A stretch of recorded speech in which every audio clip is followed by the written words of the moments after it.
আসসালামু আলাইকুম রহমতুল্লাহ। শুরু করছি মহান আল্লাহর নামে। সুপ্রিয় শ্রোতা মণ্ডলী, আপনারা অবশ্যই জানেন সুজলা সুফলা শস্য শ্যামলা আমাদের এই সোনার বাংলাদেশ। কিন্তু এই সোনার বাংলাদেশটা কি এখন সোনার আছে? সেই বিষয় নিয়ে আমি আজকে একটি কবিতা লিখেছি। আমার কবিতার নাম এই কি আমার সোনার দেশ। তো কবিতাটি পড়ে শোনাচ্ছি।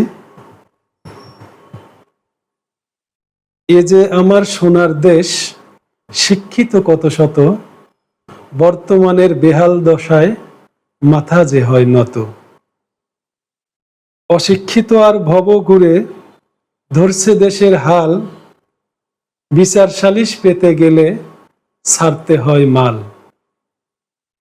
ছোট নেতা পাতি নেতার অভাব দেশে নাই, শিক্ষিত আর ভদ্রলোকের মুখে তালা তাই।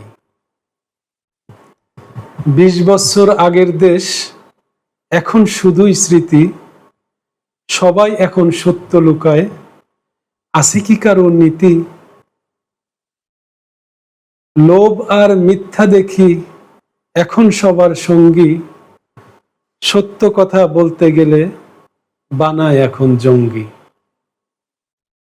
কথায় কথায় কথা ঘুরায়, সত্যের নাই লেশ, মিথ্যাকে তাই সত্য সাজায়, আছে কি এর শেষ?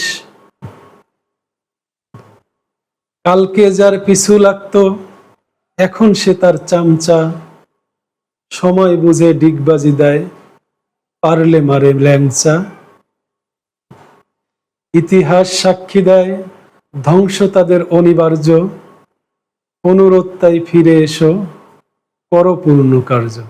সুপ্রিয় শ্রোতা মণ্ডলী, আমার কবিতাটি ভালো লাগলে লাইক দিন, কোনো মতামত থাকলে কমেন্ট করে জানান এবং শেয়ার করে অন্যকে দেখার সুযোগ করে দিন।